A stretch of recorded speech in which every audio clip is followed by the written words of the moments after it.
Hi everyone, welcome to my YouTube channel. तो आज का हमारा वीडियो सीडीपी से है। इस वीडियो में हम सीडीपी के कुछ प्रीवियस ईयर के प्रश्नों को कवर करने जा रहे हैं, जो कि आने वाला सीटेट एग्ज़ाम 2025 में होगा। देखिएगा, ये एग्ज़ाम जो है तो दिसंबर महीने में होगा 2025 में। तो इसके लिए सारे क्वेश्चन मोस्ट इंपॉर्टेंट क्वेश्चन है। सो आप लोग वीडियो पर कंटिन्यू बने रहिएगा। आइए हम वीडियो स्टार्ट करते हैं। अब देखिएगा, इसमें पहला वाला क्वेश्चन आप लोग देखिए। तो सबसे पहला वाला क्वेश्चन ये है कि विकास डॉट डॉट से डॉट डॉट तक आगे बढ़ता है। तो देखिएगा, विकास जो है तो किस तरह से किस तरह तक आगे बढ़ता है, जटिल से कठिन, या फिर विशिष्ट से सामान्य की ओर, या फिर सरल से आसान की ओर, या फिर सामान्य से विशिष्ट की ओर। तो देखिएगा, विकास जो है तो पूछा गया है कि डॉट डॉट से डॉट डॉट की ओर आगे बढ़ता है। तो देखिएगा, विकास जो है सामान्य से विशिष्ट की ओर आगे बढ़ता है। सो इसका राइट आंसर हो जाएगा ऑप्शन नंबर डी। अब आइए देखिएगा अगला वाला क्वेश्चन कि बच्चों को समूह कार्य देना एक प्रभावी शैक्षिक रणनीति है, क्योंकि। तो देखिएगा इसमें कि बच्चों को समूह कार्य देना जो है एक प्रभावी शैक्षिक रणनीति है, क्योंकि तो यह कुछ बच्चों को छोटे समूह में दूसरे पर हावी होने की अनुमति देता है। यानी कि बच्चों को समूह कार्य देना एक प्रभावी शैक्षिक रणनीति है, क्योंकि यह जो है कुछ बच्चों को छोटे समूह में दूसरों पर हावी होने की अनुमति देता है, या फिर बच्चे एक दूसरे से सीखते हैं और सीखने की प्रक्रिया में एक दूसरे का समर्थन करते हैं।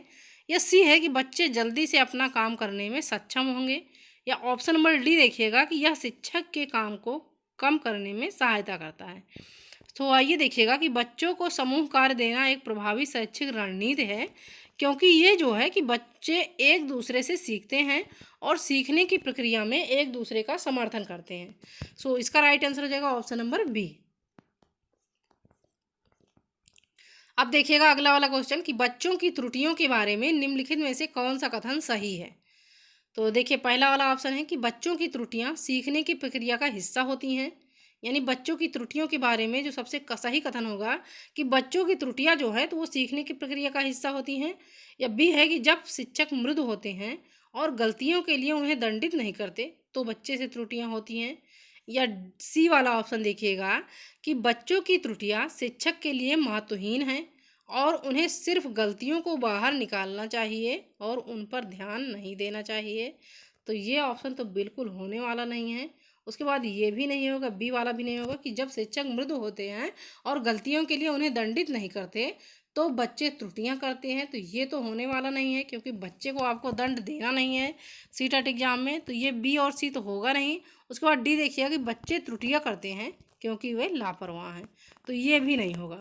तो आइए देखिएगा कि बच्चों की त्रुटियों के बारे में जो सबसे सही कथन होगा, तो सबसे सही कथन ये होगा कि बच्चों की त्रुटियां सीखने की प्रक्रिया का हिस्सा होती हैं, यानी अधिगम का हिस्सा होती हैं।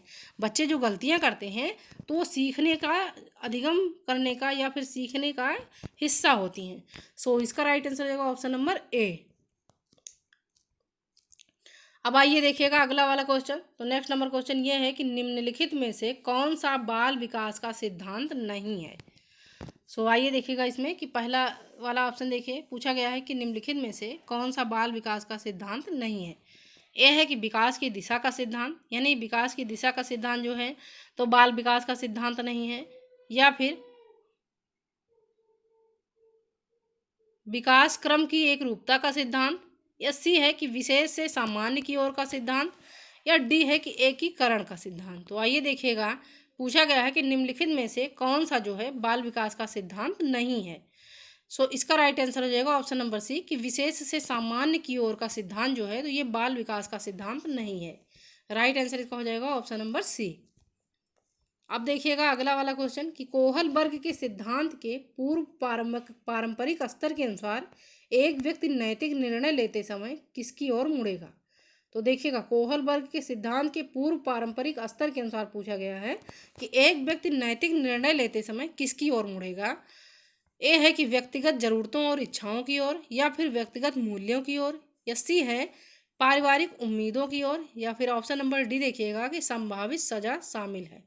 तो इसमें देखिएगा कि कोहल वर्ग के सिद्धांत के पूर्व पारंपरिक स्तर के अनुसार पूछा गया है कि एक व्यक्ति जो है नैतिक निर्णय लेते समय किसकी ओर मुड़ेगा। तो इसका राइट आंसर हो जाएगा कि संभावित सजा शामिल है। सो इसकी ओर मुड़ेगा। सो इसका राइट आंसर हो जाएगा ऑप्शन नंबर डी।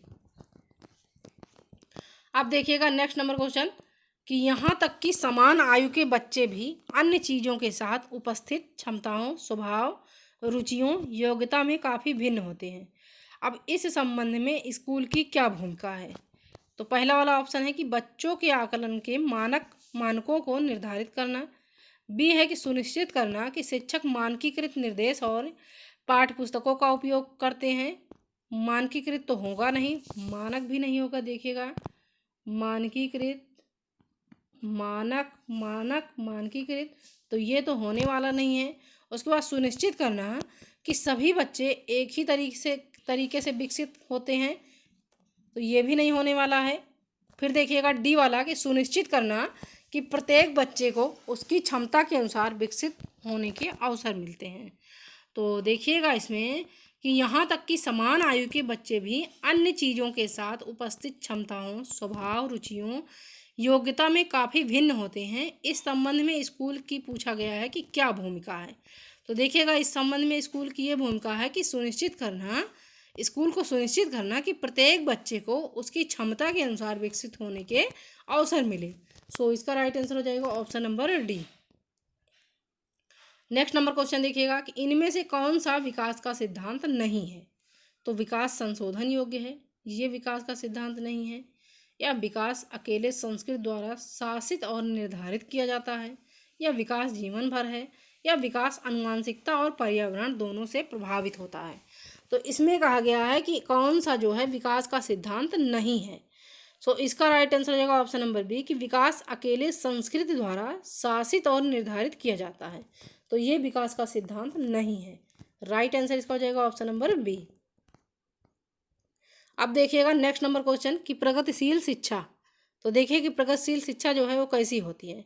अनुकूल और सुदृढ़ीकरण के सिद्धांतों पर आधारित है, या फिर पाठ्य पुस्तकों के आसपास केंद्रित है क्योंकि वह ज्ञान का एकमात्र वैध स्रोत है। या सी है कि इस विश्वास की पुष्टि करती है कि शिक्षक को अपने दृष्टिकोण में दृढ़ होना चाहिए और आज की दुनिया में बच्चों को दंड का उपयोग किए बिना सिखाया नहीं जा सकता। या अगला है कि समस्या निवारण और महत्वपूर्ण सोच पर अत्यधिक बल देती है। तो देखिएगा क्वेश्चन में कहा गया है कि प्रगतिशील शिक्षा, तो प्रगतिशील शिक्षा जो है वो समस्या निवारण और महत्वपूर्ण सोच पर अत्यधिक बल देती है। प्रगतिशील शिक्षा जो है तो वो समस्या निवारण और महत्वपूर्ण सोच पर अत्यधिक बल देती है। सो इसका राइट आंसर हो जाएगा ऑप्शन नंबर बी।